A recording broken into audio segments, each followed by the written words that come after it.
Remember hobbies that weren't monetized? The time in your life where you just posted stuff online just because you wanted to? Well, that's the old life. Welcome to this new hellscape I'd like to call becoming a personal brand. What's going on, people? How are you all doing? And today I am channeling my inner off-brand Drew Gooden to bring to you me complaining about social and technological advances that I hate. But before we get any further, press subscribe, because for every subscriber we get, another washed-up creative gives it one last shot of internet relevancy while also hating everything that he sees. Why is everyone so obsessed in recent years with becoming a brand? I don't know about you guys, but I've seen this everywhere. And at first I was like, oh, cool, this makes sense. You know, it's marketing, it's this and that. And now it's just annoying as hell. What started out as something relatively positive, becoming a brand, you know, marketing yourself online, has seemingly turned into just following another trend online and stripping everyone of their individuality. This all could be stemming from the echo chambers that I'm in, but hey, you clicked on the video, so I'm dragging you into the cave with me. When it comes to the term personal brand, I just honestly think of it as a new wave of saying marketing, because that's essentially what it is. You're just marketing yourself out there, marketing whatever you're trying to sell or pursue online. That is what's becoming a personal brand is. But now, much like other cringe terms like creator economy, it's here to stay. And I do see the positives of becoming a personal brand. Take me, for example. I am a comedian and I wanted to create this YouTube platform to benefit my career, you know, hopefully get people to come out and buy tickets to my shows, which you can find if you follow me on Instagram. But more importantly, I wanted to have a platform where I could share my creativity. That is rule number one here, to show you, the audience, a taste of my comedic flair. Unfortunately, this video doesn't have much flair. But it was interesting when I started to pursue stand-up comedy and I spoke to people in the online space and they all said to me, hey, you should become a personal brand. And I was like, oh yeah, you know, that makes sense. Like, I want to post comedy clips online and whatnot. And it soon quickly found out that this is just way too much work that personally I don't want to do. And I think that could be said as personal branding as a whole, because when I told people in the online space, friends of mine, that I wanted to become a comedian, they would say to me, oh, you should start a podcast. Oh, you should post these clips online as shorts, and you should do this and you should do that. And all of a sudden I was like, yo, this is becoming more of a job than I have ever wanted to sign up for. I'm just doing open mics here, all right? Everyone just pump the fucking brakes. Because let's be real here, who needs another white comedian with a microphone doing a podcast or a YouTube channel? Because these marketing terms of becoming a personal brand is very quickly just following the trends of what everyone is doing online, which I'll touch on later in this video. Honestly, this whole topic of becoming a personal brand is a much larger conversation than this video could ever be. There are so many different ways that I wanted to approach this video and I couldn't do it, and this is the best that I'm doing, okay? Alright, I'm here at the tip of the iceberg, but there are so many more layers to go down. And if you are interested in learning more about this and myself, and if maybe you just want to kind of ask me some more questions and probe me a bit more, I have a Patreon, and for a small coffee cup sized donation per month, you can get me yapping more in your feed. I get a free cup of coffee and you just get a whole bunch of more content from me. I think that's a fair deal. Personal branding, baby. I'm winning at this game. But yeah, in that sense, you could make the argument that what I'm doing here is becoming a personal brand, and I agree with you. This is me marketing myself as a comedian, but there are two sides of me, you know? There are two wolves inside of me, and the other one is my job. Surprise, my day job is also in the creative field. I guess you could say that I have a passion for unemployment, but that's for a discussion for another time. But for the last 12 years, I have been very fortunate to have considered myself a full-time filmmaker. I have directed music videos, commercials, everything in between, and I've been very fortunate to be able to say that this has been my full-time job for the last 12 years. But I will say, in recent years, there has been a major shift within the film industry. Recently, it has been harder in the film industry to get work. You know, last year was probably one of the worst years that I have ever had at my job, if I am speaking very transparently here. Luckily, things are picking up now. You don't have to worry about my sob story. I'm saving that for my therapist. But what people would tell me time and time again is like, oh, you should create content around what you do, and that'll drive up your social media, and that will drive in more business for you. And again, we are making the argument here that this is all marketing, and that's fantastic. But I want to be honest here.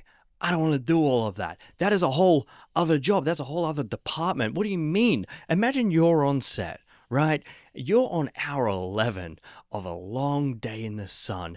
Everyone's tired. Everyone wants to go home. I call out for one more take, and then I'm like, wait, hold on, guys. Before we do this, I actually just have to set up this other camera here and then my microphone here, just so I can get this like extra content, because this is for me, and this is like going to drum up more business.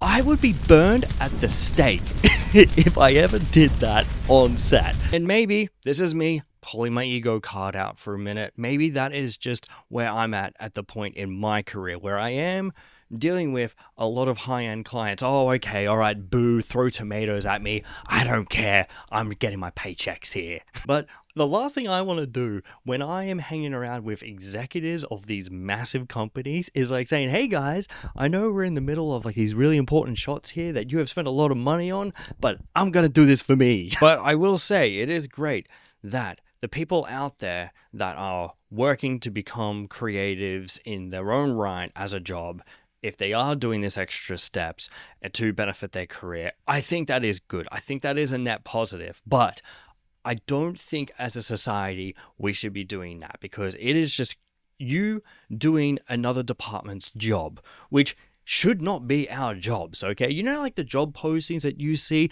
I know I'm just speaking to the creatives here, but I thought this might be useful for people not in the business. But if you're a creative out there and you're looking for a job online and you jump on LinkedIn and they want photo, video, graphic design, marketing experience, we are the reason that is happening. It's this stupid bull. This personal branding that is making these jobs possible, and we got to do everything in our power to make a stop of it. Isn't this fun? I told you I'm channeling my inner Drew Gooden. But the biggest issue that I find within my industry of my job and this whole personal branding shit, which is what I want to go into lastly, the main topic of this video, is the goddamn algorithm. If we rewind just for a second and I talk about my comedy stuff here, when I'm making these YouTube videos, people have told me, oh, there's a formula to it. You got to do this and you got to do that. And I'm like, yeah, that's cool and all, but that's not what I want to be doing. I would rather be happy that I've succeeded in the comedy field doing what I think is genuine to myself, rather than following just some bullshit algorithm. Honestly, if you ever do see me posting like a Mr. Beast style video and thumbnail, please do me a favor and put me out of my goddamn misery. But I do think it's true, and it is rewarding mediocrity. It is rewarding people who would rather focus on the algorithm and giving them a platform rather than people that are true artists. I know this is getting too deep here, but I'm sorry I don't have Subway Surfer to help you keep your focus. And when it comes to my job, algorithms have done a fantastic job of absolutely decimating all the fun out of that. I remember when there was a time where Pony Smasher, David Sandberg, I think his name is, he posted a fun little short film on here 10 years ago. It blew up, and that launched his career into Hollywood. You can't do that anymore. I'm sorry. You post a short film, you post a commercial. Hey, look at my short film that I have right here. See those numbers?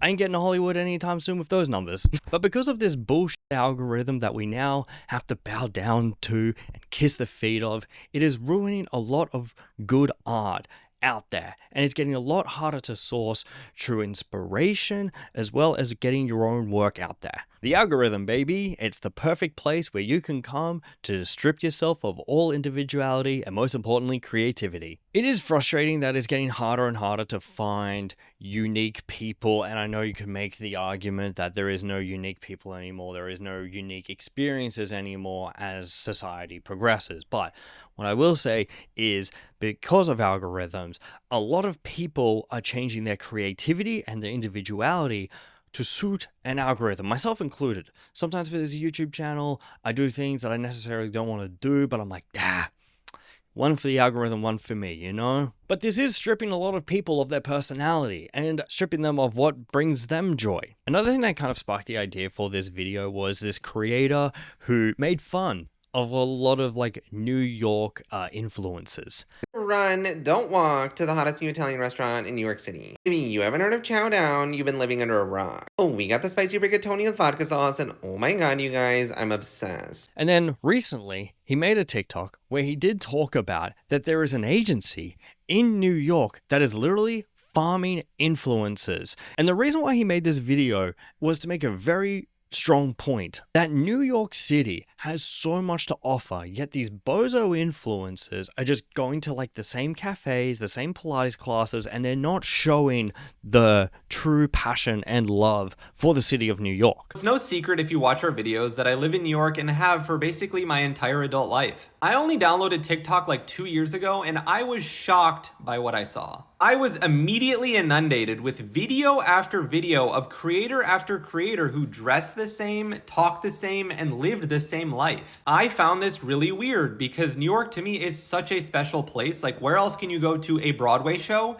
an encyclopedic museum, and have some of the best food of your life all in the same day? Like, I just couldn't understand wanting to live the life of a rich suburban mom in Ohio but pay like $9,000 a month for a one-bedroom apartment. So at first I thought it was just coincidence, and then I started noticing these content creators were intermingling.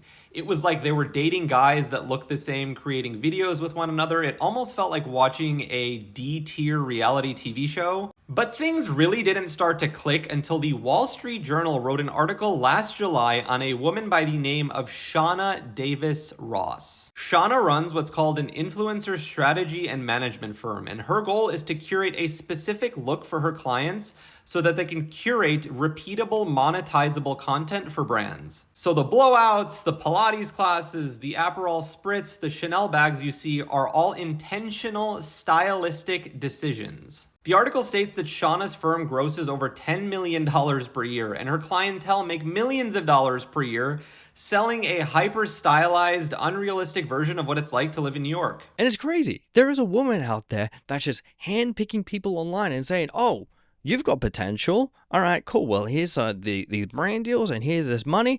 The only thing I ask from you is to have no personality. This is not helping the influencer community. Most importantly, the lifestyle influencer community. You know, the people of no personality. I'm sorry, I know I had to dogpile on there and jump in, but hey, you're in my cave, baby. My cave, my rules. So is there hope for society? Probably not, but I do want to try and stay hopeful for myself and, for most importantly, the greater good of the world. And that's why I have a huge problem with this term of personal branding, because it is just farming people to do the same shit and be the same person, because we need to feed this algorithm for those juicy numbers and, most importantly, those fat paychecks. AI is also not helping, and this is something that I have seen time and time again for people wanting to pursue a creative field and whatever it may be. You find these gurus online just saying, hey, put 5 prompts into ChatGPT and then you can try and find that out. Hey dummies, ChatGPT, it's a machine. And guess what? Those 5 things that it's spitting out to you, they're probably spitting out to hundreds of thousands of other people as well. Individuality, who needs it? And using these AI tools is a surefire way of finding out what you don't want to do, what you are not creatively fulfilling yourself with. And you might be asking me, Warwick, why did you want to pursue comedy then if it wasn't an AI machine that told you? Honestly speaking, I made my therapist laugh one time. It's as simple as those fun lived experiences that make us who we are. I don't really have a problem with personal branding. As I said at the start of the video, it is a great tool. I think it is fantastic that we have these social platforms where we can market ourselves as creatives to help pursue our careers. However, it's just done a terrible job of keeping us focused on what we actually want to do in life. Like, do you think I'm doing this YouTube channel for money? Check this out. That's how much money I've earned in the past month since I started being monetized. You think I'm in this for the money? I think eventually we will get to a point in society where people want to bring it back to the core of finding what they love. I know I'm on my Rick Rubin talk here, but let me speak my shit for a moment. Algorithms and this whole thing of personal branding has done a great job of showing us that we're not doing enough in our lives, in the sense that your creative career is measured by the success of online fame. And that's to touch on people that want to blow up overnight, and they think that's genuinely how this works in the entertainment industry, and it's definitely not the case whatsoever. I see it a lot on like these YouTube forums that I'm on. These people have been posting for 6 months and they're like, "Whoa, I haven't made $100,000 this month. I must be doing something wrong." If you are one of those people, just take a breath, okay? Don't look at other people. There are a lot of quotes out there. Famously, my favorite quote is from Jimmy Iovine, who is a music mogul. And without him, a lot of music today would not exist without him. And he has a famous quote where he says, when you're on a horse, they have blinders, right? And the reason why these horses win is because they don't look at the horses left and right. They just look straight ahead and they go for it. Look at me. I'm on my Rick Rubin and my Jimmy Iovine shit. So don't worry about what other people are doing in your own lane. Just focus on yourself. And finally, one more quote that I'm going to throw at you. It's from the one and only Kendrick Lamar. And that is, careers take time to take off. You just got to be patient. Look at all of the successful artists that you love. Do you think they got to that point because they followed an algorithm or they used some AI learning machine?